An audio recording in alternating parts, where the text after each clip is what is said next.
Bismillahirrahmanirrahim. Alhamdulillahirrabbilalamin. Wassalatu wassalamu ala asyrafil anbiya'i wal mursalin wa ala alihi wa sahbihi ajma'in. Assalamualaikum warahmatullahi wabarakatuh. Para pelajar ustazah yang dikasihi, kaifa halukum jami'an? Ustazah doakan moga kalian sentiasa berada dalam rahmat dan kasih sayang Allah Subhanahu wa taala serta berada dalam keadaan sihat. InsyaAllah kita akan teruskan PDPC kita. Kali ini Ustazah akan kongsikan topik yang berada di dalam bidang akidah yang bertajuk Akidah Islam.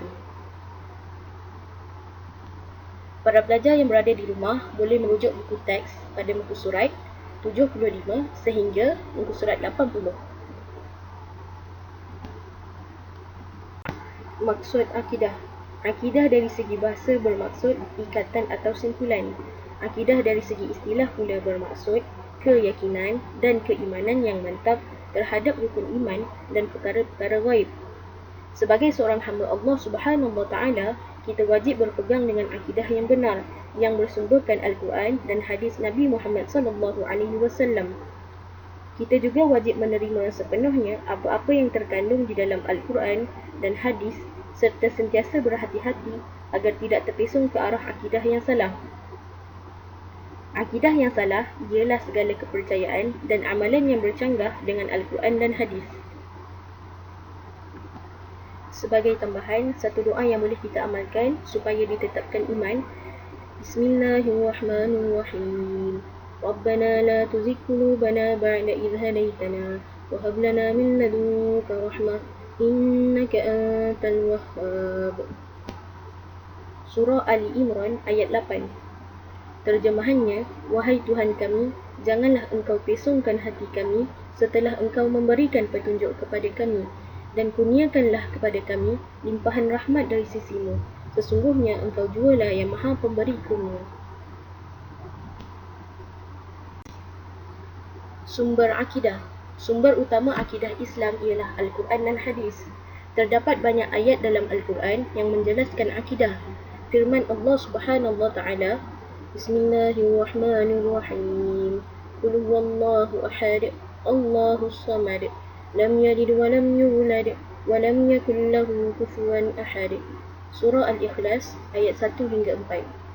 Terjemahannya, katakanlah, yakni wahai Muhammad, dialah Allah Subhanahu wa taala yang Maha Esa. Allah Subhanahu wa taala tempat berharap, yakni tempat memohon segala hajat, tidak beranak dan tidak diperanakkan, dan tidak ada sesuatu pun yang setara dengannya.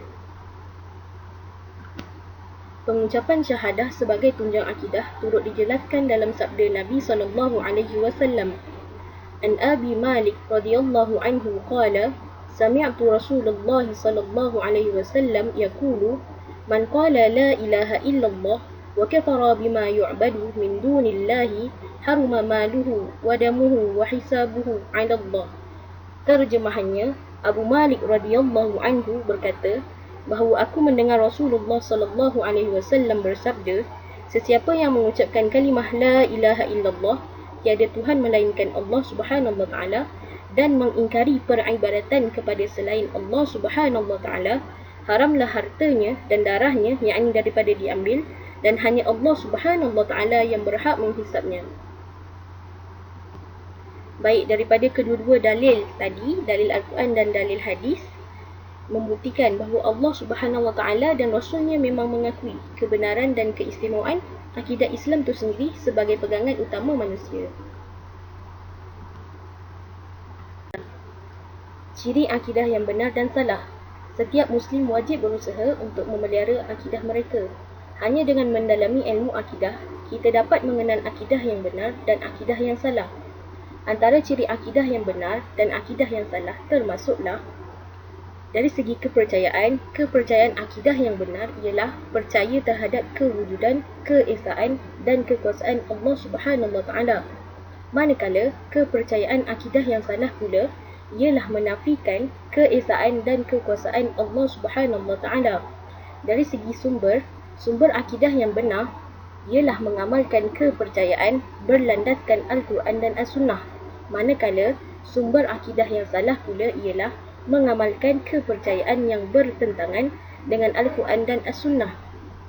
Dari segi batasan akidah yang benar ialah mentauhidkan Allah Subhanahu Wa Taala, manakala batasan akidah yang salah pula ialah mensyirikkan Allah Subhanahu Wa Taala. Dari segi amalan akidah yang benar ialah melakukan amalan, upacara dan adat istiadat yang selari dengan akidah Islam. Manakala amalan akidah yang salah pula ialah melakukan amalan, upacara dan adat istiadat yang bertentangan dengan akidah Islam. Sebagai maklumat tambahan bagi kamu, sebenarnya dekat negara kita ni banyak ajaran yang salah yang sebenarnya dah diwartakan sebagai ajaran sesat. Antara contohnya adalah ajaran Taslim, Qadiani, golongan anti hadis, ajaran Millah Ibrahim dan Syiah.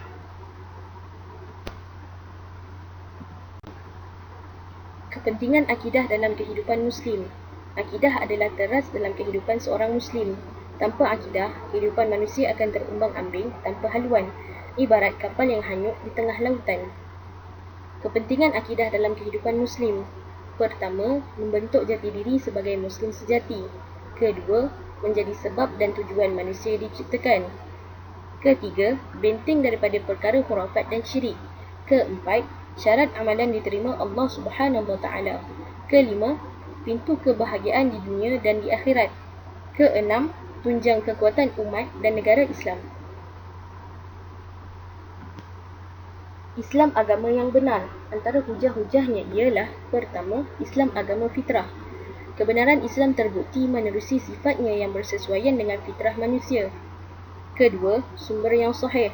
Al-Quran diturunkan oleh Allah Subhanahu Wa Taala sebagai panduan hidup. Kebenaran Islam terbukti dengan kebenaran Al-Quran yang tetap terpelihara daripada penyelewengan sehingga hari kiamat. Ketiga, martabat Islam yang tinggi. Islam agama yang tinggi kerana Islam datang daripada Zat yang Maha Tinggi. Ketinggian Islam terbukti apabila agama ini mampu mengatasi ilmu dan kajian manusia.